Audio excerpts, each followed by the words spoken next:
Je préférais avoir dans la gloire une seule âme que j'ai gagnée à Christ, savoir et voir cette lumière de Dieu tourner autour de cette âme-là durant toute l'éternité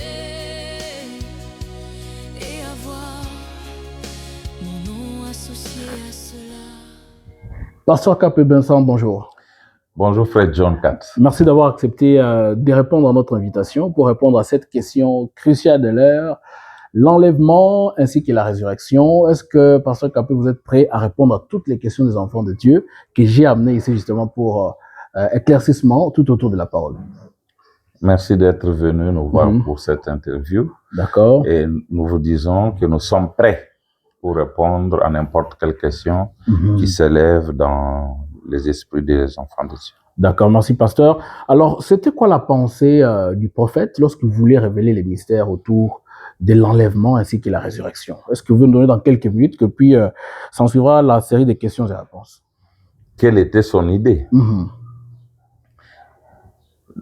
Toujours la même idée, celle de révéler la vérité aux enfants de Dieu. Lui, en tant que prophète, il devait révéler les choses, comment elles se sont passées au cours des âges de l'Église. Voilà pourquoi il fallait que les choses soient révélées pour que Dieu nous raconte l'histoire de notre rédemption. Comment il a racheté l'Église, comment il a sauvé, comment il a fait l'enlever, comment il a ressuscité. Voilà le but pour lequel William Branham a voulu parler de l'enlèvement. D'accord, pasteur. Alors, d'entrée de jeu, est-ce que vous croyez que nous sommes déjà enlevés ou bien l'enlèvement est une histoire à venir? Si nous ne croyons pas que nous sommes enlevés, nous ferons de ce message faux et de Branham faux prophète. Ah bon? Parce que sa mission à lui, Branham, c'est une mission qui va au-delà même de l'enlèvement. Sa mission, ce n'était pas l'enlèvement, comme les gens le pensent. Sa mission, comme il est dit dans la parole, parler la sémence originelle, paragraphe 119, il dit ma mission, je dois dire des choses personnelles, ma mission sur cette terre, c'est d'être les précurseurs de la parole qui doit venir, c'est-à-dire Christ, qui a en lui le millénium et toutes ces autres choses. La seconde venue, dont William Branham est précurseur, est située dans Apocalypse 19. Or, l'Apocalypse 19, c'est l'introduction au millénium, parce que Christ descend avec les saints ressuscités, alors que Satan se prépare avec ceux qu'il a réunis de quatre coins de la terre. Donc, Branham, quand il introduit la seconde venue, l'enlèvement, c'est du passé. D'accord, pasteur, on va y arriver. Alors, frères et sœurs, lorsque nous avons diffusé l'émission nous avons tourné justement avec le pasteur Joseph-Paul Maloubeki des États-Unis à Idaho, plusieurs personnes vous avez réclamé la présence du pasteur Capé pour justement répondre à cette question, étant donné que certains, vous l'avez appelé docteur de cet enseignement, l'enlèvement, le millénium et tout ce qui va avec. Alors aujourd'hui, nous sommes face à l'homme de Dieu pour qu'il puisse justement nous donner la vérité sur l'enlèvement ainsi que la résurrection. Alors déjà, d'entrée de jeu, il nous a dit ici qu'il est déjà enlevé et que si quelqu'un pouvait dire le contraire, il ferait de William Branham un faux. C'est ce qu'il va développer dans les quelques 10 minutes et nous reviendrons avec les questions que vous avez données pour que l'homme de Dieu puisse éclairer. À la lumière de la parole, bien sûr. Pasteur, vous avez la parole. Ok, parce que nous parlons de l'enlèvement, j'aimerais aborder ça d'une façon simple. Bien sûr que je l'avais simplifié dans ce livre que vous aviez couvert. Effectivement, les 50 le vernissage, preuves. Ce sont les 50 preuves de sa venue, de l'enlèvement et de l'établissement du royaume. Là, c'est la venue de Jésus, pas de Branham. Non, la venue de Jésus, c'était son retour. C'est lui qui était venu, qui est reparti, qui devait rentrer. D'accord. Alors, sa venue à lui, donc la seconde venue, l'épreuve que l'Église a été enlevée et ressuscitée, et l'épreuve que le royaume de Dieu est établi sur la terre. Donc, je vais peut-être juste prendre des points ici, parce que c'est un travail déjà fait. Et je préférais que beaucoup s'en en procurent pour simplifier leur étude. D'accord. Comment trouver ce livre déjà? Si les gens peuvent avoir encore une idée sur comment ils peuvent acheter, à quel prix et où est-ce qu'ils peuvent trouver cela? Non, ceux qui sont en Europe, ils peuvent trouver ça en Belgique, auprès de frère Mouteba qui est là. Ok, le numéro passe au bas de l'écran pour le numéro du frère Mouteba. Ceux qui sont à Brazzaville, en Belgique, ceux qui sont à Brazzaville, ils peuvent voir le pasteur Ariel. Le numéro aussi passe au bas de l'écran. Voir vous. Oui, justement. Vous voulez justement avoir ce livre, les 50 preuves de sa venue, de l'enlèvement et de l'établissement du millénium. Trouvez tous les détails dans ces livres que vous pouvez trouver chez nous. Le numéro passe au bas de vos écrans. Vous allez justement avoir ça. Combien de gens veulent donner le prix officiel pour ceux qui sont à Kinshasa? Le prix n'a jamais changé, c'est toujours $15. $15. Il y a tout ici. Donc, tout ce que vous cherchez sur l'enlèvement, peut-être que dans cette émission, l'homme de Dieu pourra parler que pendant 45 minutes, au maximum 60. Mais ici, vous aurez toutes les preuves. Il a bien détaillé ici les preuves, les 50 preuves de l'enlèvement aussi, il y en a dedans. Et puis, je crois que par la grâce de Dieu, vous serez éclairé. Merci, pasteur. Vous pouvez maintenant nous donner ce que vous voulez dire. Alors, je dis que je vais procéder avec des preuves. Ici, je vais seulement montrer que voici autant de preuves qui montrent que l'Église a déjà été enlevée. D'accord. Si nous prenons la brochure, comment vous l'appelez, l'âge de Philadelphie, ce sont des choses qui sont juste dans notre esprit. Paragraphe 33, si je ne me trompe pas, je vais voir. Ok. Si c'est ça, très bien. Au paragraphe 33 de l'âge de Philadelphie, Frère Branham montre que,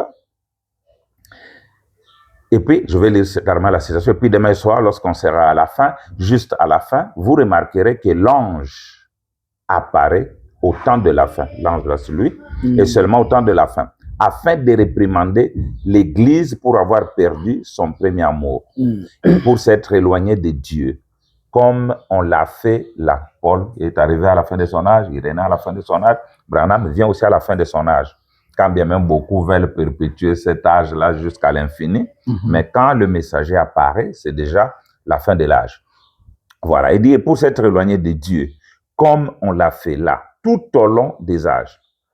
Et à ce moment-là, l'enlèvement aura lieu pour amener l'Église à la maison. Écoutez ça. L'Église est enlevée au temps même du message. Ça, c'est un détail très important que je voulais faire voir. Le message, quand William Branham donne son message, c'est pendant ce temps-là même que l'Église est enlevée. Ça ne doit pas être après qu'il ait livré son message. Je vais prendre une autre citation où Branham montre sa mission. Parce que beaucoup de croyants disent, voilà, William Branham est le 7e ange, il a déjà sonné la trompette, il a fait ceci, cela. Mais quand il sonne la trompette, qu'est-ce qui reste à être accompli? Là, je vais carrément dans Messieurs, les signes de la fin. Frère Branham dit ceci. Je prends le paragraphe 308. Ces choses sont en dehors du livre. Et au moment où les 7e anges sonne de la trompette, tous les mystères qui sont écrits dans le livre sont accomplis. Branham a déjà sonné la trompette, oui ou non? Si oui, alors tous les mystères qui sont écrits dans le livre sont accomplis. Et immédiatement, le livre qui était ouvert et écrit à l'intérieur est fermé. Les mystères de Dieu sont accomplis. Et ce sont les mystères de Dieu. 2 points. Quels sont les mystères accomplis? Le départ de l'Église et toutes ces autres choses, les mystères sont terminés. Lorsque le 7e ange proclame tous les mystères, c'est terminé. Qui qu'il soit, quoi que cela puisse être, la parole de Dieu ne peut faillir, car il a dit, mais qu'au jour de la voix du 7e ange, quand il sonnerait de la trompette, les mystères de Dieu s'accompliraient comme il a annoncé à ses serviteurs, les prophètes. Voilà, là, il vous annonce même le départ de l'Église qui est déjà accompli. Voilà, je vais prendre une autre preuve ici pour tous les amis qui croient que les sceaux sont ouverts. Les sceaux sont ouverts avant l'enlèvement ou après l'enlèvement? Voilà la question. Quand nous retournons dans le plan, Branham dit au paragraphe 37 de la fête des trompettes, paragraphe 24 de Christ révélé dans sa propre parole, que l'Apocalypse est subdivisé en 3 parties. La première partie va de l'Apocalypse 1 à 3. C'est l'Église. Ce sont les 7 âges de l'Église. Au chapitre 4, l'Église monte dans l'enlèvement.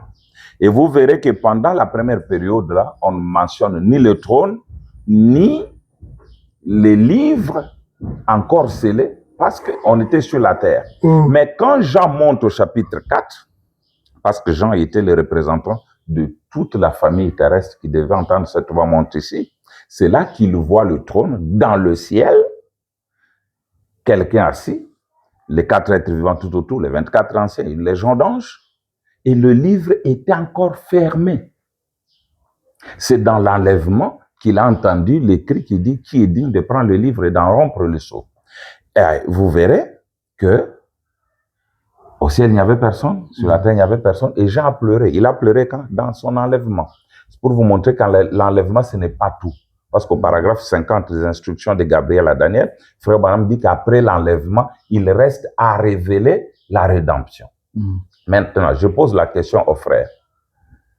Du chapitre 4 au chapitre 19, c'est Israël seul, la tribulation sur la terre et les noces au ciel. Du chapitre 19 à 22, c'est le millénium et le reste, les deux ensemble, Israël et l'Église. Je leur pose la question, comment ils ont eu le livre des sceaux si l'Église n'est pas enlevée? Quand nous allons dans les questions-réponses sur le sceau, il y avait un frère qui était éveillé comme nous. C'était un bon croyant. Quand il a regardé le plan, il dit, non, frère Branham, dites-moi un peu, qui sont ceux qui chantent pendant que l'agneau prend les livres de la rédemption? C'est question-réponse sur le sceau, question 23. On lui pose la question. 24 mars 63. 24 mars 63. On dit qui, dans l'Apocalypse au verset 5-9, qui sont ceux qu'on trouve en train de chanter quand l'agneau prend le livre de la... Ce sont les saints qui ont été enlevés. Vous dites, l'Église est enlevée au chapitre 4. Maintenant, au chapitre 5, on ouvre le sceau et l'agneau prend le livre pour commencer à les ouvrir au chapitre 6. Et directement, il y a ceux qui chantent. Qui sont ceux qui chantent? Et ce sont les saints qui ont été enlevés au chapitre 4. Au paragraphe 267, jusqu'en bas, Branham dit non, ce n'est pas eux. Il dit, ce ne sont pas les enlevés. Et beaucoup de prédicateurs, peut-être qu'ils vont me suivre, qu'ils changent la façon d'étudier la parole. Quand on arrive au paragraphe 269, Branham conclut, dit ça, c'est le groupe céleste, ce ne sont pas encore les rachetés, très bien maintenant. Branham est catégorique, ce n'est pas ça. Et quand les gens lisent, ils arrivent là-bas, oh, vous voyez. Et Frère Branham prend une autre question. Quand il prend une autre question, Frère Branham, si tous les saints sont pris dans l'enlèvement, d'où Élie et Moïse viendront-ils? Les dieux du ciel refusent. Il descend dans la salle. Il dit, au paragraphe 270, il y a quelque chose qui ne va pas. Il y a quelque chose qui ne va pas quelque part. Tu vois, Branham, c'est un homme surnaturel, à la fois naturel et surnaturel. Il sent qu'il y a un problème. Soit quelqu'un est malade, il y a une situation qui vient de se passer parce que je me sens bizarre. C'est aussi simple que ça. Il est arrivé quelque chose. Vous voyez, il y a quelque chose qui ne va pas quelque part. Est-ce que tout le monde se sent bien? L'Assemblée dit Amen. Pas de personne qui est malade ni rien. Un frère dans l'Assemblée dit, réalisez le verset 9 d'Apocalypse 5. Il dit, voyons voir, Apocalypse, où ça frère? 5. Oh là là, la question à laquelle je viens de répondre maintenant. Voyons voir les bons endroits. Branham relit l'écriture et dit, le voici, j'avais fait erreur là-dessus. Vous voyez? Donc la réponse qui était donnée ici, c'était une erreur. C'était Frère Branham qui avait commis une erreur. Tu as racheté pour Dieu par le sang les hommes de toutes tribus, de toutes langues. Écoutez, Branham, c'est exact. Maintenant, qu'est-ce que vous dites de ça? Oh, si ce n'est pas la présence du Saint-Esprit qui est ici, qu'est-ce que c'est? Il n'a pas permis. Vous voyez, je n'avais lu que la première partie de ce verset. Vous voyez, c'était seulement un verset ou quelque chose qui avait été écrit ici. Et j'essaie de me dépêcher pour terminer en regardant l'horloge. Mais vous avez vu, comme il m'a arrêté là-dessus, qu'il a arrêté Dieu. Gloire! Vous voyez, je n'avais pas lu l'autre partie du tout. Vous voyez, j'ai pris jusqu'ici. Regardez bien, il chantait un cantique nouveau et je me suis arrêté. Vous voyez? Mais regardez bien le cantique qu'il chantait disant, tu nous as rachetés de toute tribu, de toute langue et de toute nation. Bien sûr, c'est honteux. Oh là là, vous le voyez? En passant, il y avait une autre question. Donc, quand l'agneau prend le livre a déjà été pris. Ceux qui ont chanté là, c'était l'église qui avait été enlevée. Donc, remettre l'enlèvement après l'ouverture du sceau, c'est pas correct. Okay. Je prends une autre preuve rapidement. Peut-être je vais me limiter à 2 ou 3. Le reste, ça va venir dans les questions. Nous prenons le premier sceau. Quand vous prenez le premier sceau, beaucoup ont dit que l'Antichrist est révélé. Parce que le sceau, je vais dire à l'attention de nos téléspectateurs, les sceaux ne révèlent pas que Christ. Les sceaux révèlent aussi l'Antichrist. Parce qu'ils ont commencé leur marche, leur voyage ensemble. Depuis le ciel, ils sont venus en Éden, ils ont continué jusqu'à la croix, ils sont revenus dans l'église à la Pentecôte et jusqu'à la maturation. Et quand le sceau révèle Christ, il révèle aussi l'Antichrist. Et quand est-ce que l'Antichrist que toutes les églises connaissent est révélé? Est-ce avant l'enlèvement ou après l'enlèvement? Écoutons William Branham. Il fait une déclaration qui va crisper ceux qui ne l'ont jamais entendu. Et ça va tuer ceux qui sont incrédules à la parole.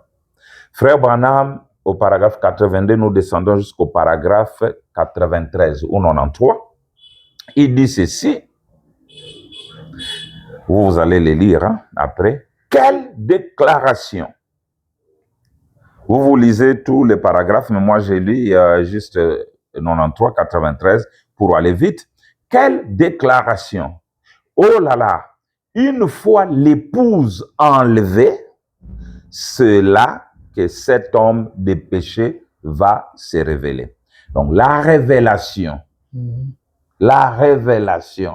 de l'homme du péché est la preuve que l'Église a déjà été enlevée. Je peux aller dans les types et les paraboles.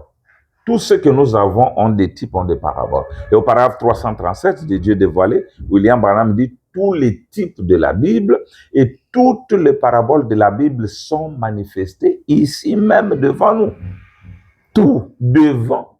Devant nous, il était là, celui qui a accompli tous ces types. Vraiment. Mais eux continuaient à dormir.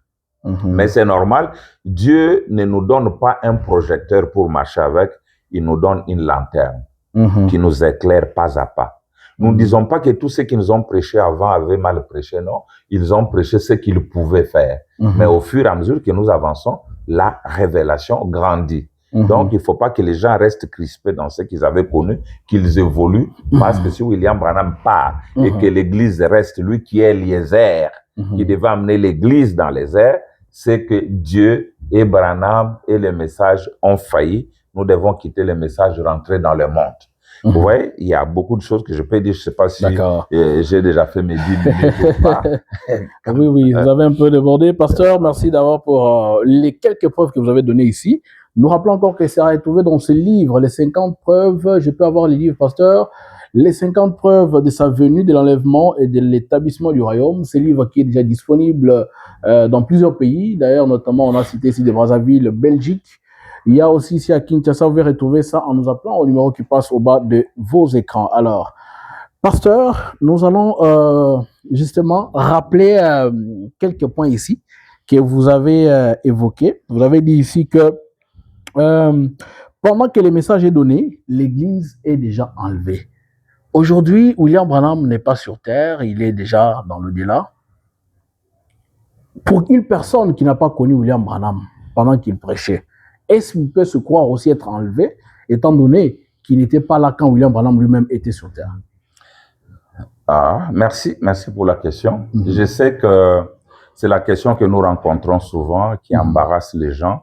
Les gens disent « je n'étais pas né ». Comment vous pouvez dire que c'est là il y a alors que je n'étais pas né? Voilà.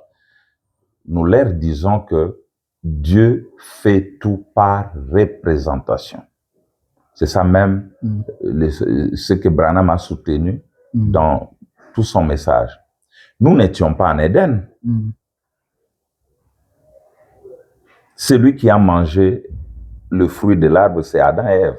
Mais ça nous a pris tous. Nous n'étions pas où? À la croix. Mais un seul est mort. Que dit la Bible à propos? La Bible dit que quand il mourait, nous mourions avec lui. Je vais vous trouver ça parce que c'est très important. Dans la Bible d'abord, pour que les gens sachent que nous étions là. Nous étions là. Et aussi, quand l'homme est retourné dans sa position, l'homme est enlevé, physiquement, nous n'étions pas là, nous n'étions pas encore nés. Mais nous allons prouver que nous existions. Mais pas sous cette forme, mais sous la vraie forme. Voilà. Je suis dans 2 Corinthiens.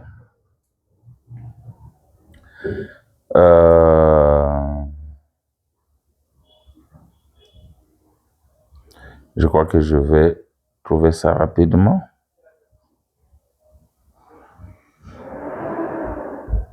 Voilà. Je prends le verset 13, 2 Corinthiens 5, 13 à 14. En effet, si je suis hors de sens, c'est pour Dieu. Et si je suis de bon sens, c'est pour vous. Car l'amour de Christ nous presse, parce que nous estimons que si un seul est mort pour tous, tous sont donc morts. Je suis mort à la croix.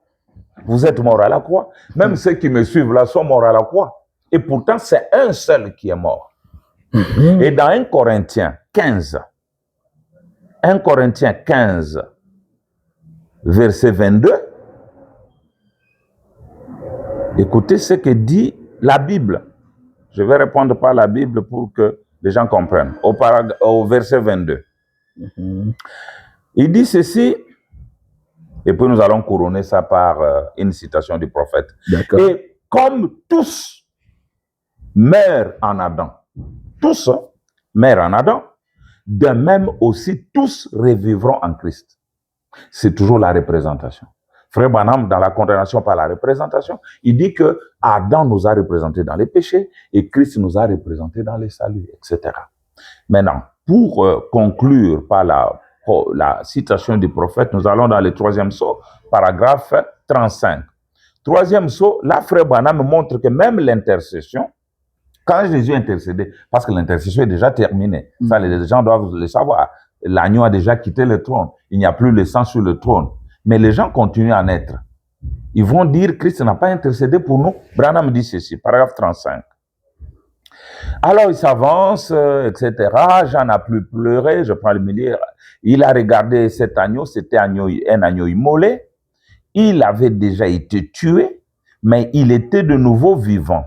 Et là, nous avons vu qu'un agneau immolé, c'est un agneau sanglant. Il saigne de partout.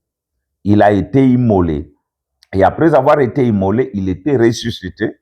Il était assis sur le trône, suivez, disons, derrière le trône, comme ceci, en train d'intercéder pour toutes les âmes qui viendraient. Parce que nous étions dans les livres. Et lui avait le livre entre ses mains. Et dans les livres, nos noms étaient là. Je n'étais pas né physiquement, mais j'existais.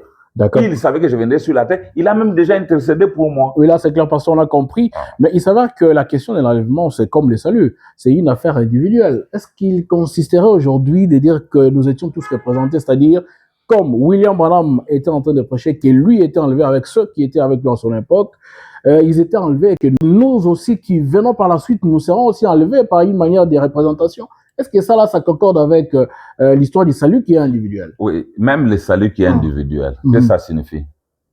nous sommes sauvés aussi de la même manière que l'intercession a eu lieu. Frère Branham me dit, nous avons toujours été sauvés. Si vous voulez, je vais lire cette citation. Vous pouvez lire ça, pasteur. J'ai lu ça. Nous avons toujours été sauvés, mais nous venons simplement de les reconnaître. Il y a des bébés qui meurent. Il y a des enfants qui meurent sans accepter le message. Mais qui sont au ciel parce que la prédestination les avait déjà vus au ciel. Trouvez-nous la citation, pasteur, rapidement. Les saluts, ce n'est pas toujours croire la parole, aller au baptême. Parce qu'il y a des frères qui sont au ciel sans passer par le baptême. Là, c'est le docteur Capé Vincent. Il donne sa version de l'enlèvement. Peut-être que vous n'avez jamais encore écouté. Il est temps vraiment de laisser vos téléphones allumés, vos mégas rechargés encore pour justement suivre cet enseignement qui s'avère prendre une autre tournure.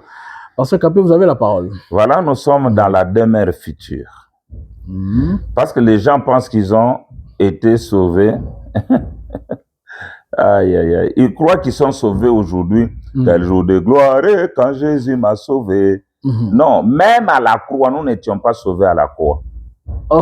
Ouais. Mais là, vous allez contredire la Bible. Je ne contredis Jésus pas la mourut Bible. à la croix justement pour sauver son peuple qui était justement perdu. Maintenant, nous allons lire William Branham. Il y a l'ABC du message. Wow. Il y a l'algèbre du message. Il y a les intégrales, les dérivés, les limites du message.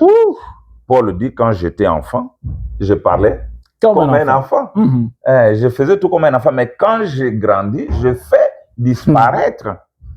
J'ai toujours pris mon exemple chéri. 1-3 à l'école primaire, on vous dit c'est impossible. Mais cet enfant aura 10 sur 10.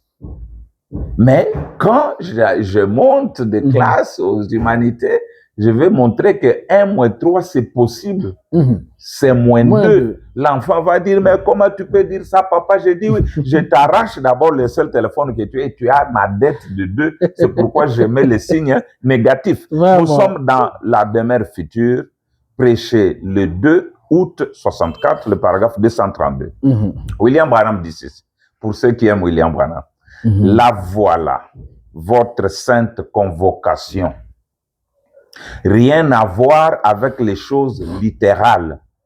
Ce plus loin que ça, c'est dans le royaume de Dieu avec la vie éternelle, avec les prédestinés qui n'ont jamais commencé. Ça n'a pas du tout commencé un certain jour. Vous n'avez pas été sauvé un certain jour. Oh, j'étais sauvé il y a 10 ans. Oh, j'étais sauvé il y a 2000 ans.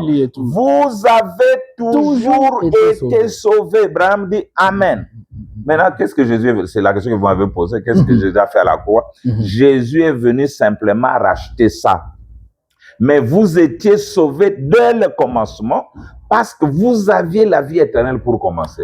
C'est là que nous allons faire intervenir l'histoire des théâtres. Nous, on est fait pour ne jamais être perdus. Ève a fait sa prostitution avec le serpent selon la décision que nous avions prise au ciel pour permettre à Dieu de déployer ses attributs. Mais à la fin, on ne se présente pas comme des pécheurs, mais comme des éternels. Non, mais finalement, pasteur, l'homme qui a toujours été dans cette nature pécheresse ne fournira aucun effort pour être sauvé.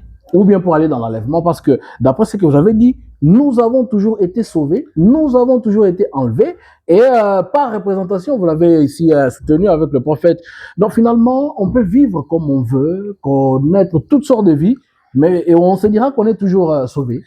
Je vais d'abord montrer quelque chose. Je vais d'abord montrer quelque chose pour ceux qui essaient de faire quelque chose pour leur salut. C'est d'abord... Oui, je sais qu'il y a des églises qui font ça. On peut boire, on peut tout faire parce que nous avons toujours été sauvés. Non, non, nous sommes déjà enlevés, on est déjà dans le millénium. Je ne parle pas de boire. Mais il y a tout dedans, là. Je veux seulement dire qu'il y a des églises qui montrent qu'ils veulent faire des choses, forcer les gens à être sauvés. Le salut ne dépend pas de ce que nous faisons pour Dieu. Le salut dépend de ce que Dieu fait pour nous. Ah bon? Écoutez William Branham, je suis dans la démonologie, domaine religieux, du 9 juin 53, je crois, le paragraphe 80. Et souvent, nous avons affirmé que des gens étaient chrétiens quand ils disaient « Je crois en Jésus-Christ ». Voyons, les démons croient la même chose et ils tremblent. Ce n'est pas du tout le signe que vous êtes sauvés. Un de ces jours, je voudrais aborder l'élection. Et là, vous constaterez le vrai sens du salut. Voyez, vous n'avez rien à y voir, ni au début, ni à la fin, ni rien que vous puissiez y faire du tout. Dieu sauve un homme sans condition. Oh, ça a frappé en profondeur, n'est-ce pas? Maintenant, autant sortir de votre système pendant qu'on y est. Très bien. Dieu, nous faisons les bonnes œuvres pour remercier Dieu. Ce ne sont pas nos œuvres qui nous sauvent. Il nous sauve par prédestination, par l'élection. C'est ainsi qu'il a sauvé et Jacob, il a refusé celui qui avait de bonnes œuvres, Ésaïe. Mais je ne dis pas ça pour favoriser ceux qui vivent mal. Nous ferons tout pour plaire à Dieu en faisant de bonnes œuvres. William Branham dit que vous soyez chrétien ou pas, nous devons faire de bonnes œuvres. Il y a des gens qui ne sont pas chrétiens, des musulmans. Ils pratiquent de bonnes œuvres. Il y a des catholiques qui pratiquent de bonnes œuvres. Mais ces œuvres ne nous sauvent pas. Nous sommes sauvés par la décision de Dieu, dès avant la fondation. D'accord, pasteur. Merci beaucoup. Nous comprenons que nous sommes déjà enlevés. Mais quelles sont les preuves que cet enlèvement est déjà formel et que nous sommes aujourd'hui dans l'après-enlèvement? Aujourd'hui. Vous voulez voir les preuves que nous sommes enlevés? Je vous les ai montrées. Vous ne pouvez pas voir les seaux ouverts étant sur terre. Vous devez même les seaux là, il y en a qui ne croient pas que c'est ouvert, pasteur. Oui, et nous devons faire tout pour le faire croire cela. Que les seaux sont ouverts. Oui, c'est comme quelqu'un. Nous, au moins, nous avons un prophète. Nous croyons notre prophète. Il est venu, c'était sa mission. Et il a accompli cette mission-là. Je vous ai montré que vous ne pouvez pas avoir les seaux ouverts sans d'abord être enlevé. Vous ne pouvez pas avoir quoi? Qu'est-ce que je vais dire? Voir la révélation de l'Antichrist sans que l'Église soit loin. Et je vous donne une autre citation pour tous ces gens qui aiment la nuée. La nuée, hein? Et puis je vous donne les preuves d'après la tribulation, d'après l'enlèvement. D'accord, la pasteur. Tribulation, par exemple. Alors, frères et sœurs, vous qui nous suivez en direct du forum de jeunes du message, nous rappelons ici que nous recevons le pasteur Capé Vincent. Il est en train de détailler un peu l'épreuve de l'enlèvement. Aujourd'hui, parce que lui, il est déjà dans l'enlèvement. Alors, vous avez demandé que nous puissions aller lui poser des questions et c'est ce qu'il est en train d'étayer ici. Prière de le suivre minutieusement. Je crois que vous allez bénéficier de cette portion de la parole qu'il va nous donner. L'apparition même de Jésus. Même pour ceux qui disent que ce n'est pas la venue, mais l'apparition. Voilà. L'apparition de Jésus est la preuve que l'Église est enlevée. Dans l'enlèvement, frère Branham dit, il y a 3 choses qui doivent arriver. Le cri, la voix et le son de la trompette. Il dit, Jésus fait ces 3 choses avant qu'il apparaisse. Ou pendant même. Non, pendant qu'il descend, mais avant qu'il apparaisse. Or, pour tous, il est déjà apparu. Pour d'autres, il est déjà venu. Mais comment vous allez laisser ces choses-là? Que je commence par là? Commencez par là, pasteur. Ok, je prends les âmes. Non, je laisse d'abord les âmes qui sont en prison. Parce que là, c'est 129, c'est une citation qui cloue le bec des gens. Mais je sais que les amoureux de la parole ne vont pas nous haïr quand nous allons lire ça. Je commence d'abord par ça. Ils ont la nuée dans leur maison, ils portent la nuée sur leur cou, ils ont ça dans les livres. Et Branham dit au paragraphe 129 des hommes qui sont en prison, qu'en est-il de vous, Église? Alors qu'il y a ici 6 ou 8 mois de ça, je me suis tenu ici et j'ai dit, c'est ainsi dit le Seigneur. Je vais à Tucson, en Arizona, il y aura une déflagration et 7 anges apparaîtront. Vous vous en souvenez? L'Assemblée dit Amen. Même pas. Dieu a rendu la chose tellement réelle que le magazine Look en a pris des photos spirituelles vues d'avance, matérialisées exactement telles quelles. Les 7 anges qui ont apporté l'aboutissement de toutes les Écritures. En effet, tous les mystères de la Bible entière se trouvent dans les 7 sceaux. Nous savons que ça, c'est le livre, il est scellé. Avec cela, tous les points sont réglés. Le mystère du livre entier se trouvait dans ces 7 sceaux que le Seigneur a permis que nous apportions. L'aboutissement de toutes les Écritures. Là, je sais que beaucoup fouillent cette Écriture. Même dans leur chambre, quand ils lisent, ils fouillent. Parce qu'ils refusent de passer à l'attaque. Parce que ça va les pousser à changer leurs enseignements. Mais ceux qui sont dans une peau neuve, qui a la graisse, ils sont flexibles. Ils évoluent, ils vont carrément dire non, nous n'avions pas eu cette révélation, maintenant nous l'avons. Alors, il dit, avant qu'il apparaisse, nous avons les 3 choses. L'écrit. Nous sommes dans l'enlèvement. Parce que même la brochure, l'enlèvement, les gens ne la lisent pas comme il faut. Okay. Frère Branham prêche cet enlèvement. À la fin, paragraphe 211, il dit, courbons nos têtes. Il commence à prier. Père, nous courbons nos têtes vers la poussière de la terre à laquelle nous avons été pris et à laquelle nous retournerons un jour. Mais au-dedans de nous, il y a une âme. Si moi j'étais au Branham Tabernacle, j'allais lever les yeux et dire, frère Branham, un instant, nous sommes dans la brochure de l'enlèvement. Vous nous montrez que nous allons monter. Maintenant, vous dites que nous allons retourner à la poussière de la terre. Et quand Branham a vu que les gens ne comprennent pas, il a dit, revenez demain, je vais prêcher un autre message, les choses qui sont à venir. Et il dit, je prêche ce message pour faire les liens avec les messages d'hier, l'enlèvement. Et dans cette brochure, il montre que tous nous allons passer par la mort. Et nous devons être heureux que nous allons mourir. D'accord. Alors ici, l'enlèvement, paragraphe 129, prêché le 4 décembre 65, il dit, je veux que vous remarquiez cette grande chose qui arrive ici maintenant. Ne manquez pas ceci. Notez bien. La parole dit ici dans 2 Thessaloniciens, il y a 3 choses, du verset 13 au verset 16, qu'il y a 3 choses qui doivent arriver avant que le Seigneur lui-même apparaisse. Rapidement, maintenant, afin que nous puissions terminer. Voyez-vous, la première chose qui arrive est un cri de commandement, puis une voix, et ensuite une trompette. Lisons-les maintenant. Vous voyez, mon frère? Donc, avant que Jésus apparaisse, le cri de commandement est déjà là. La voix de l'archange, la voix de la résurrection est déjà là. Et les sons qui appellent à la fête est déjà là. Parce que les gens pensent que Jésus doit d'abord venir et l'enlèvement après. Non, c'est une fausse théologie. L'enlèvement doit d'abord avoir lieu et Jésus vient après. Ah bon? Je vous lis ça. Encore. Mais ce n'est pas Jésus qui enlève, là. Non. Jésus va enlever comment? Qui avait enlevé Rebecca? On amène l'épouse à Jésus. Comment Jésus va venir pour... Parce que l'Écriture dit l'épouse s'est préparée elle-même. On va arriver à cette question pour savoir qui enlève. Donnez-nous d'abord la citation. Je vous donne la citation. D'accord. Comme ça, on va répondre à cette question. C'est finalement qui enlève? Jésus ou Branham? Donc, il faut qu'on comprenne, ou bien c'est quelqu'un d'autre. Donc, l'homme de Dieu va justement nous donner l'éclaircissement ici dans cette émission. Allons d'abord dans les 10 vierges. Je crois que ça sera une bonne chose. L'Église aura déjà été enlevée.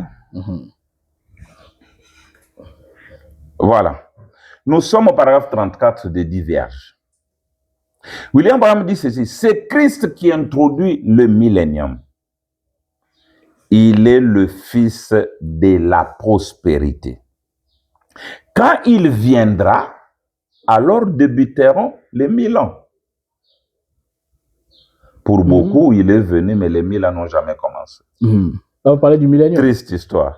Là, c'est un autre sujet. C'est lui qui a introduit les milléniums. Bon, c'est en passant, c'est un plat d'accompagnement. D'accord. Il dit, quand il viendra, alors débuteront les 1000 ans. Et à ce moment-là, quand il viendra, l'Église aura déjà été enlevée et ensuite Christ sera revenu. Mais pasteur, finalement, le problème, c'est que les gens n'aiment pas le plan. Au 4e chapitre, là où il y a l'enlèvement, Christ ne vient pas. Christ appelle, c'est la voix de Christ qui appelle. La voix est au ciel, appelle l'Église à quitter la terre. Et sa venue, la seconde venue que beaucoup attendent, c'est dans Apocalypse 19. Ils n'ont jamais su que la seconde venue, c'est dans Apocalypse 19, dans l'âge du lion, l'introduction du millénium. Alors, l'Église, à ce moment-là, l'Église aura déjà été enlevée, puisque sera revenue. Je donne une deuxième citation. Allons dans l'âge de Sardes. Rapidement. Branham dit que ceux qui prêchent le contraire, ce sont les antichrists. Hein. Le contraire de ça. Qui disent que Jésus vient d'abord et l'enlèvement après. Ok, d'accord. Ils sont en train de prêcher le faux chose, c'est l'antichrist. Je lis ça. Nous sommes dans l'âge de Sardes, rapidement.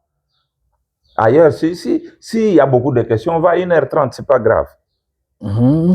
Paragraphe 68. Laissez-moi vous dire quelque chose.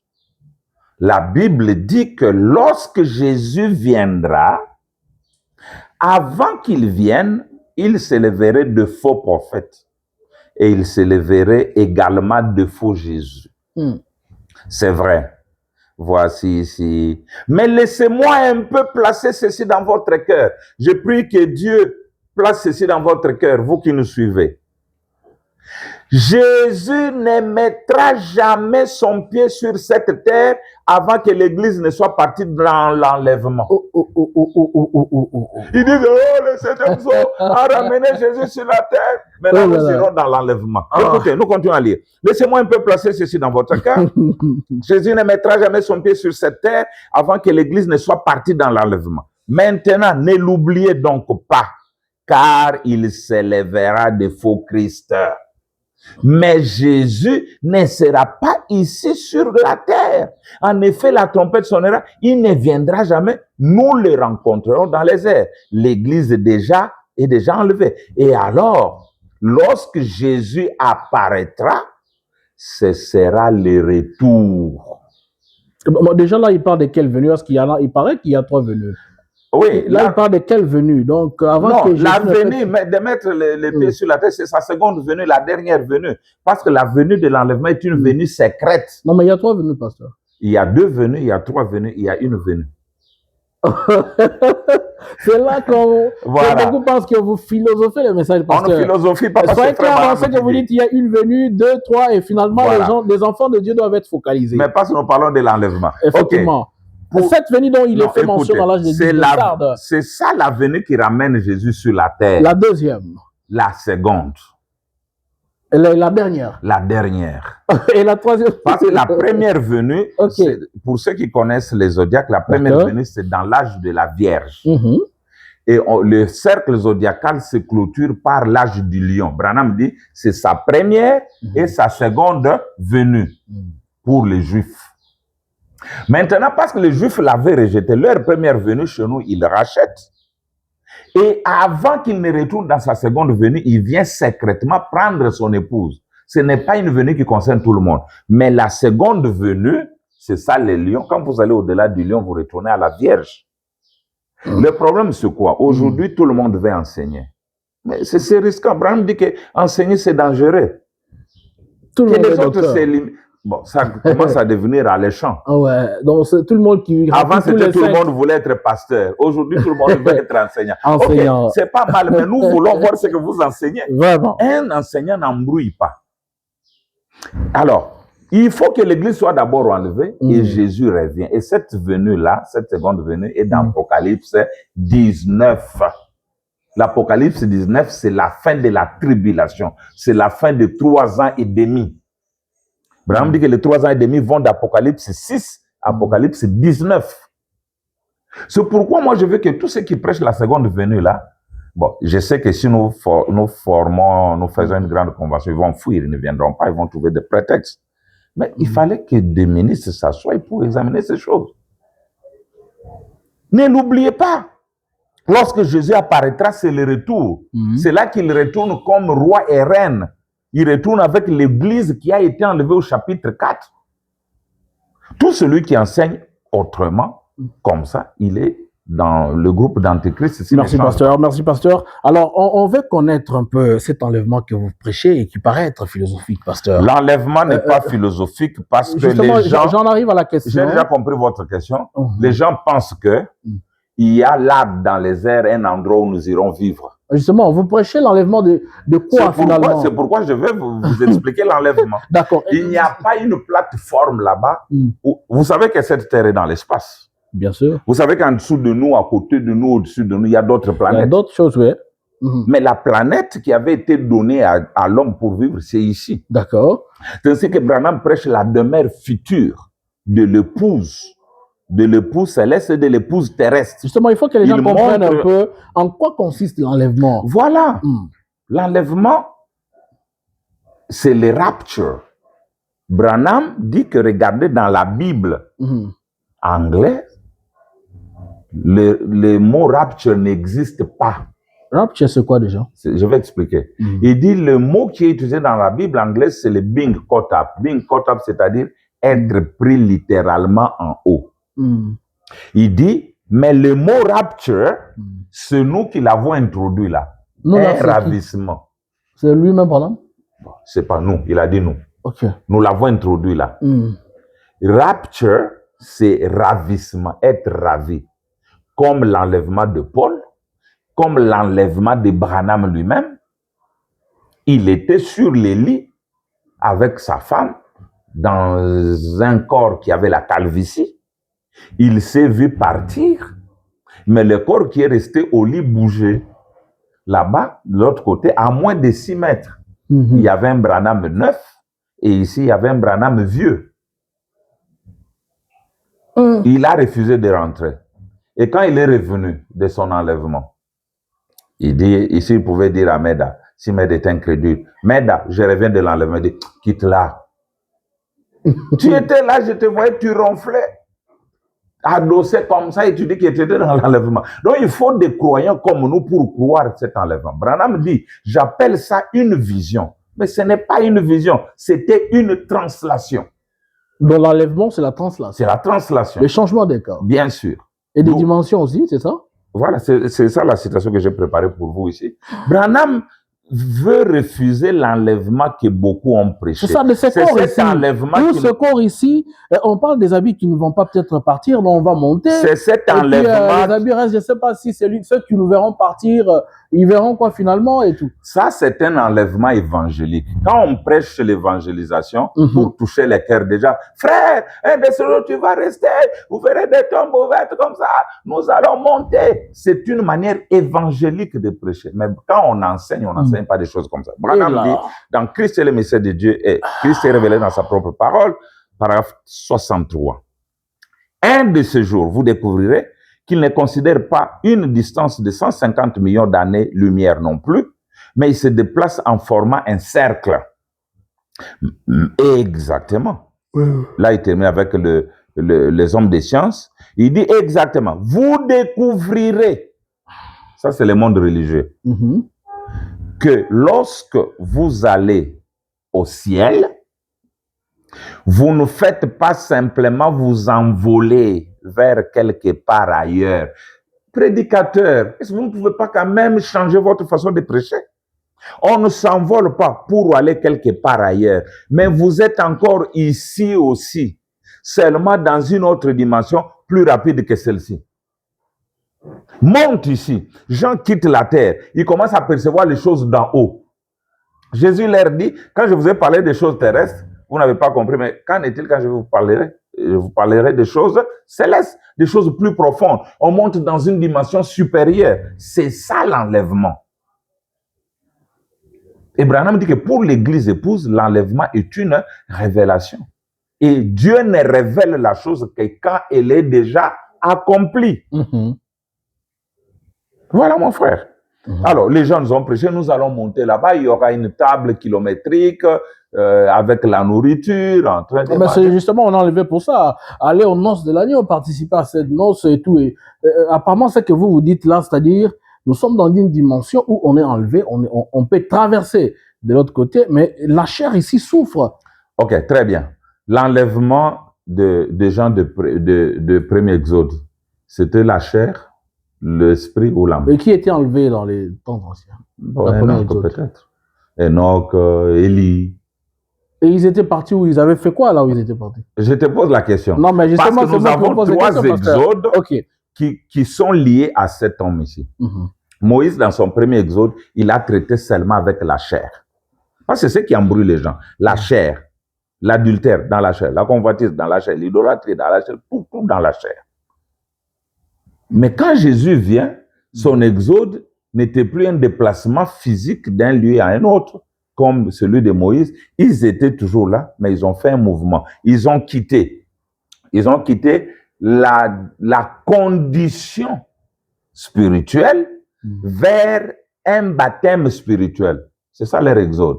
Là, ils sont entrés dans l'esprit. Jésus a commencé à leur dire, vous avez appris que celui qui fait, mais moi je vous dis, que celui qui regarde pour convoiter a déjà commis. Il a ramené les choses qui étaient dans la chair, dans l'esprit. Et quand Branham vient, il va plus loin, il traite avec l'âme. Nous avons le corps, l'esprit et l'âme. Moïse, la chair, Jésus, l'esprit, William Branham, l'âme. Les choses de Branham, c'est l'âme, le poisson bleu arc-en-ciel qu'il fallait pêcher par le 3e poule. Ce ne sont pas les choses littérales. Donc, on veut dire finalement que ce corps n'a rien à voir avec l'enlèvement. Ce corps, c'est le fumier qui va enrichir la terre quelque part. Ce corps est né du péché, son père, c'est le diable, comme dit frère Branham. Il est né d'une union de Satan et d'Ève. Dieu n'a rien à faire avec ce corps. Il l'utilise temporairement et puis il va le jeter à la poussière de la terre. Alors finalement, pasteur, quand l'âme est ravie, vous avez parlé de rapture, est-ce que vous avez expliqué le terme en français, ça veut dire quoi? Ravissement. Ravissement. Quand on est ravi, c'est pour aller faire quoi? Et où on est dans cette autre dimension-là, on va faire quoi? C'est pour y vivre pendant 3 ans et demi. Ah, mais les 3 ans et demi, alors que la chair... Ils sont déjà terminés. Et je voulais la citation. Je vous donne la citation. Oh là là là là là là, cet enlèvement du pasteur Vincent Capé. Allez, écoutez maintenant. Vous qui avez réclamé le pasteur Capé Vincent. Nous lisons William Branham. Ensemble. Déjà, nous sommes au-delà des 3 ans et demi. Et le millénium est déjà là et tout et tout. Donc, je pense que vous serez conséquent de ce que l'homme de Dieu est en train de donner. En fait, on ne va pas dire que c'est en dehors de la parole. Il est en train de lire chaque portion qui sort de sa bouche. Il confirme avec le message. À vous de croire, pas de comprendre. Frère Branham me demande de croire le message. Exactement. Alors, pasteur Capé, vous avez peut-être encore quelques minutes ici, une dizaine, pour terminer un peu, parce que nous avons des questions qui nous restent ici pour que nous puissions finalement... Je lis dans le premier sceau. Parce que les gens ne comprennent pas comment nous sommes là et pourquoi nous sommes là alors que nous déclarons que nous sommes enlevés. Ah voilà. On cherche quoi ici? Voilà. Écoutez votre prophète. Nous sommes dans le premier sceau, paragraphe 402.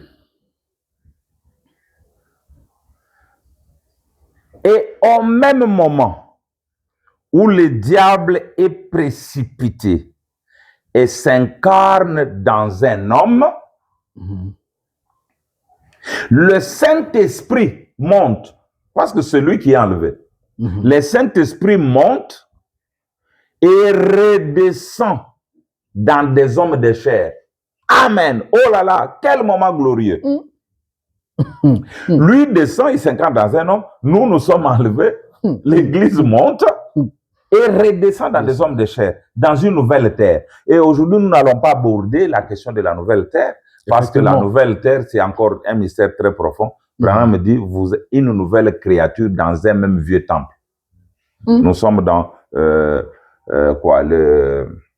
la demeure future. Les gens pensent que l'enlèvement, nous allons être là, nous inanimés, nous sommes là. Les esprits qui nous volent. Parce que même les repas de noces, nous l'avons mangé. William Branham dit, nous avons mangé les 7 plats, qui sont les 7 choses, ça la nourriture. Ah bon? Il dit, et on mangeait de la paix, mais nous mangeons les 7 plats. Les gens qui souffrent encore dans ces corps, qui s'attendaient peut-être à aller manger avec le roi Jésus sur la même table, pasteur. Vous nous dites que cet événement n'aura pas lieu, nous avons déjà mangé. Il n'y a pas que le manger qui est promis au ciel. Il y a aussi le mariage, non? C'est le mariage. Et c'est déjà passé? Maintenant, Jésus dit quoi?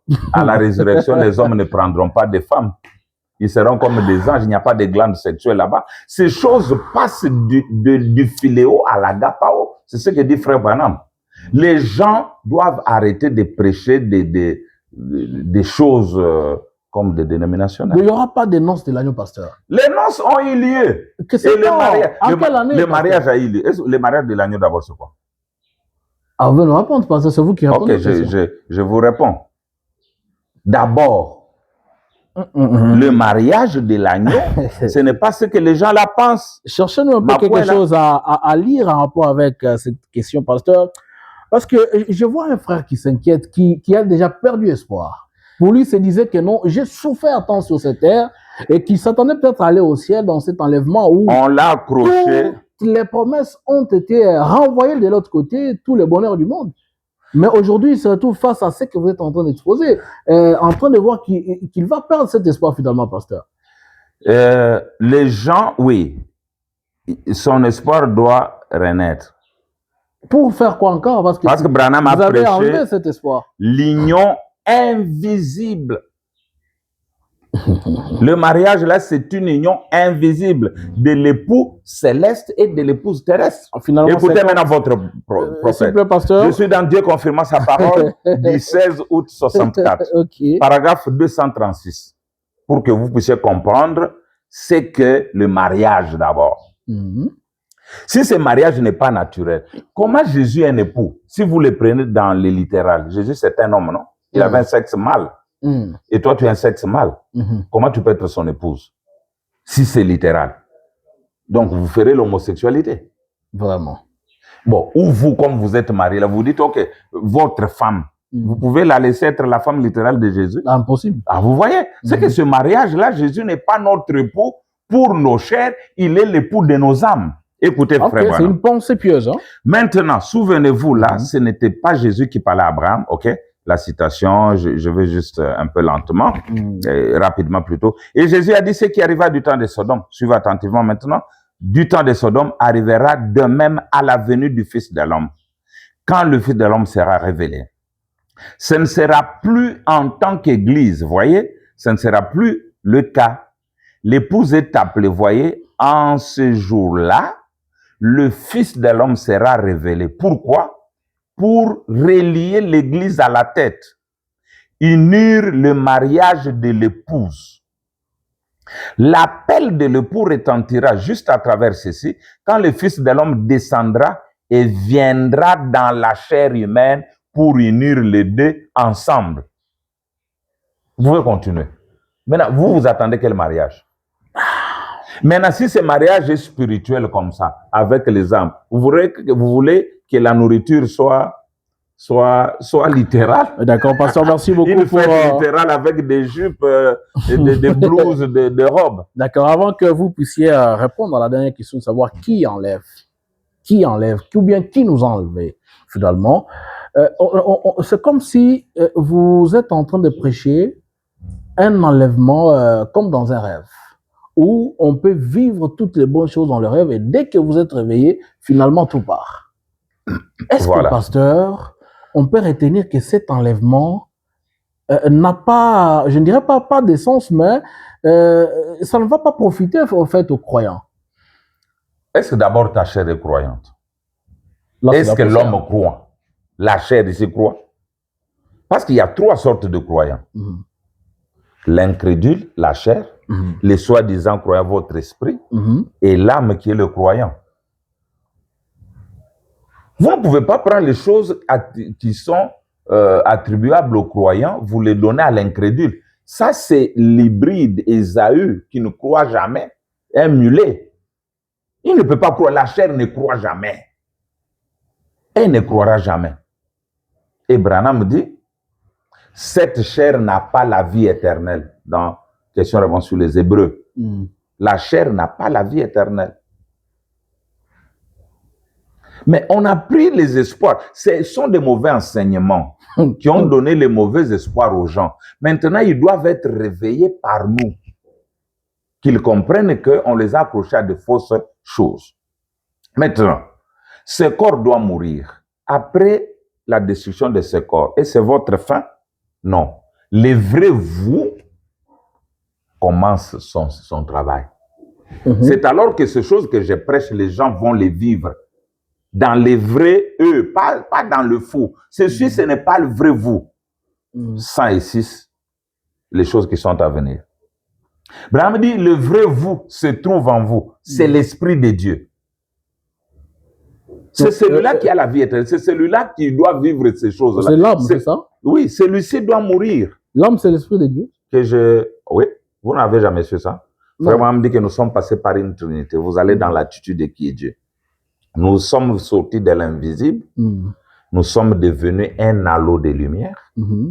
Et de l'halo de lumière, nous sommes devenus un nuage blanc. Branham dit, le Saint-Esprit qui descend, c'est un homme tout fait. C'est ça l'âme de l'homme. Allez les lire, paragraphe 18 à 20. L'attitude de qui est Dieu. Et l'âme de celui qui n'est pas sauvé? Non, l'âme de celui qui n'est pas sauvé, c'est une âme qui a un commencement et une fin. C'est une âme qui doit être détruite. L'âme des éternels ne peut jamais être détruite et même Dieu lui-même ne peut pas perdre un élu. Si un élu va en enfer, Dieu est obligé d'aller en enfer, le sauver parce que il sera incomplet. D'accord, pasteur, vous allez finir par que nous puissions comprendre un peu qui nous enlève. Qui vous enlevez-vous? Parce que moi, ici, dans cette peau ici, je ne peux pas confirmer si on est enlevé ou pas. C'est vous qui avez dit que vous êtes enlevé. Qui vous enlevez? Voilà. Celui qui m'a enlevé, c'est celui qui a enlevé Rebecca. Eliezer. Là, on parlait du type d'Eliezer, Isaac. Et tout, vous connaissez ça, parce que la parole, c'est le type. Effectivement. Nous sommes Rebecca, Branham, c'est Eliezer, et Christ, c'est Isaac. Au paragraphe 50 du Messie, dans le Messie, prêché le 17 janvier 61. Pas seulement celui qui nous enlève, mais qui vous met l'habit de noces. Ok. C'est pas Jésus. Dans la parabole, Jésus a pris les habits de noces, il l'a donné à un serviteur. Branham dit ce serviteur est à la 7e marche dans la pyramide, pas celui qui vous introduit dans la présence du roi. Vous pouvez lire ça dans la fête de trompette et dans la demeure future. Il dit c'est son poste à lui, le poste de Branham. Dans l'état présent de mon ministère, il dit que Dieu me laisse prendre l'habit de noces et revêtir à son épouse. Voilà. Maintenant, dans le Messie, paragraphe 50, c'est là qu'il raconte cette belle citation où il se présente comme celui qui doit ramener les cœurs. Et à la fin, il dit, quand et souvenez-vous, quand Élie viendra. Je vais vous donner sa description. Quand Élie viendra, c'est le messager pour l'âge de l'église de Laodicée. Nous voyons qu'Élie vient avant. Souvenez-vous qu'Élie était celui qui alla au ciel dans un char sans jamais goûter à la mort. Et le message de ce grand messager qui viendra en ces derniers jours, de l'âge de l'église de Laodicée, l'âge pentecôtiste, c'est celui qui amènera l'église à l'enlèvement. Exactement. Il a été lui-même enlevé.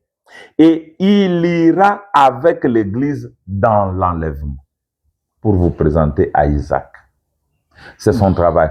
Si vous attendez que Isaac aille chercher Rebecca, non, vous avez brisé le type.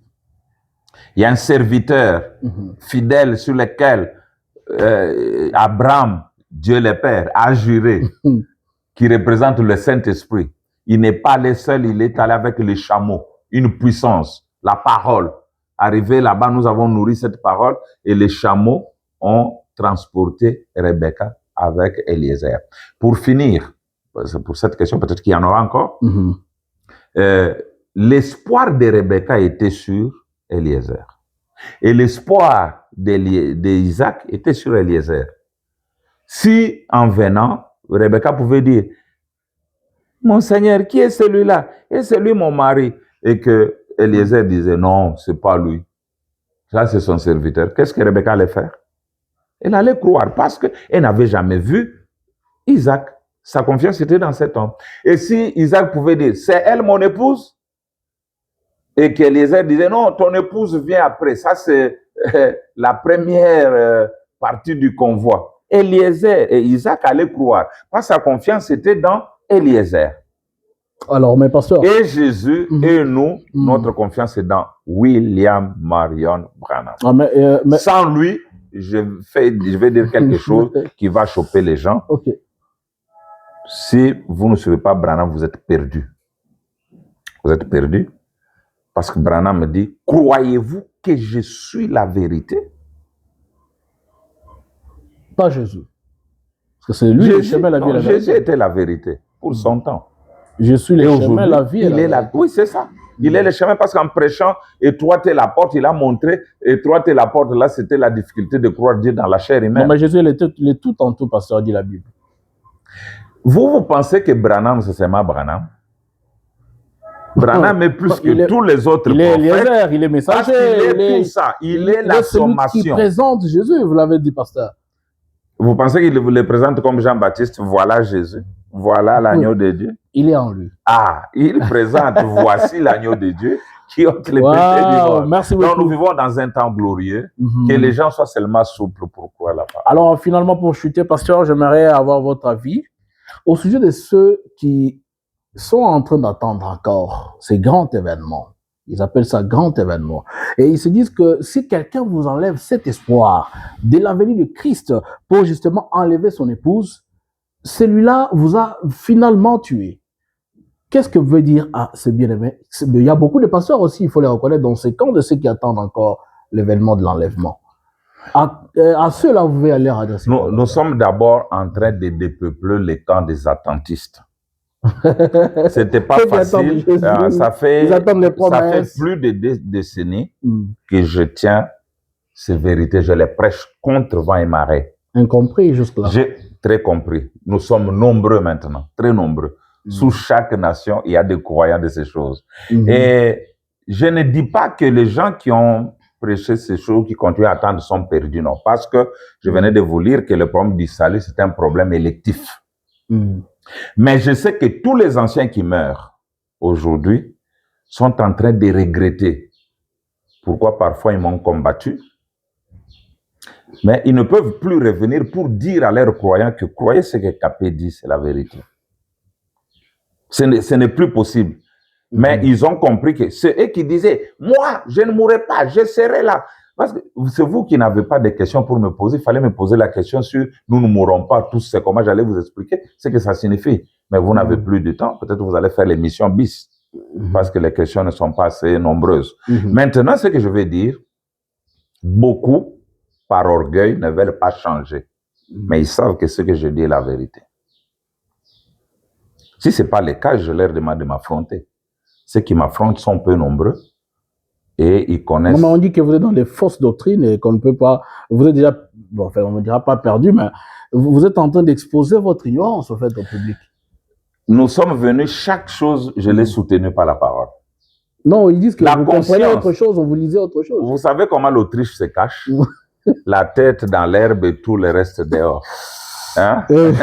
C'est ça. Il n'y a pas moyen que les gens puissent renverser ces choses.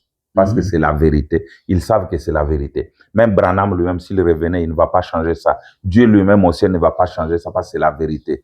Les 7 anges ont apporté l'aboutissement de toutes les Écritures. Tout est accompli. Je leur disais ici, quand nous étions au temps de Hillary Clinton, oh, la 6e vision va s'accomplir. Je leur ai dit, c'est faux. Même si elle passait, c'est pas elle. Ensuite, Kamala Harris, oh, Kamala Harris, c'est elle.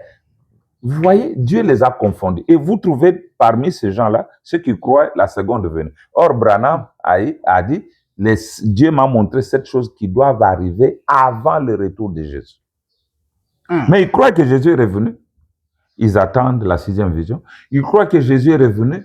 Ils attendent les milléniaux. Donc, il y a d'autres qui croient les milléniaux, mais qui attendent la 6e vision. Je me suis dit, il y a un livre que j'avais édité, je suis en rupture de stock, qui était Méli-Mélo, une vache qui broute au sommet de l'arbre et tout est accompli. Je n'ai pas l'argent pour réimprimer ces livres-là qui pouvaient aider. Non, vous aurez des partenaires. Je crois que vos coordonnées sont en train de passer au bas de l'écran.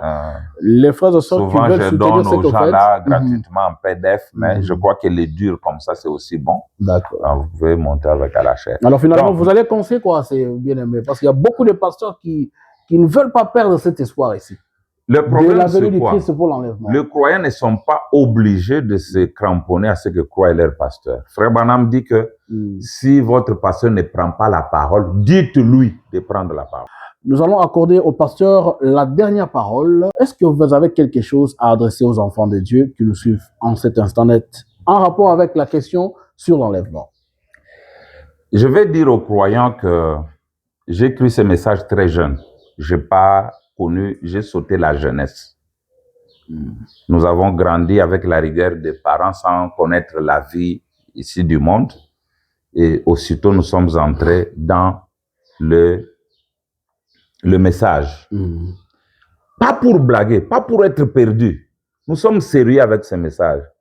Alors, nous marchons en faisant attention pour ne pas perdre les gens et nous perdre nous aussi. Ce que je vous dis, au milieu de ma connaissance, c'est la vérité qui peut être prouvée avec le plan et les citations du prophète. Je demande à ceux qui attendent encore de prendre courage de sonder. C'est pas encore tard. Parce que marcher volontairement dans l'ignorance, c'est ça le mal. Quand la vérité est présentée, affrontez-la. Lisez, sondez, priez. Dieu va vous révéler. C'est le seul conseil que je donne et aux croyants et aux pasteurs. Vous savez, aujourd'hui, les gens pensent que être prédicateur, c'est un gagne-pain. Vous voyez, nous, on a travaillé pour nous-mêmes, on était cadre de société, on prêchait le message. Donc, on n'était pas lié à ces choses-là. Donc, nous avons beaucoup de faux, trop peu de vrais. Mais Dieu nous a donné le discernement de connaître les vrais de faux, comment les différencier. Je ne vais pas citer tel est vrai, tel est faux, mais on les reconnaîtra à leurs fruits. Le fruit là, c'est pas comme on nous prêchait la joie, la paix, la tranquillité. Non, ça ils ont. Branham dit, quel fruit? La parole en sa saison. Tout celui qui prêche le message pentecôtiste aujourd'hui, il est antichrist. Parce que l'âge pentecôtiste est passé, ce message est déjà mort. Branham dit que c'est mort, c'est pourri. Mais nous avons un message pour aujourd'hui. Que les gens sondent, qu'ils prient, je crois que Dieu va les éclairer. Et vous-même, vous êtes dans la vérité, c'est ça? Vous êtes le vrai, parmi les vrais qui prêchent ce message. Ce n'est pas toujours bon que quelqu'un fasse le témoignage de lui-même. Non, vous avez dit ici que... Mais je crois que j'ai quelque chose à apporter à l'épouse de Christ. Merci beaucoup, pas pasteur. Un nouveau message, mais une compréhension un peu claire, très approfondie. C'est comme Paul, il a blâmé Pierre, qui était même venu avant lui. Mais Pierre n'était pas perdu. Hein. Paul est venu après, mais il avait une grâce spéciale de comprendre bien les choses. Dieu avait son ignorant Paul, il avait son savant, avait son ignorant Pierre, il avait son savant Paul. Aujourd'hui aussi dans les corps, nous n'avons pas les mêmes aptitudes.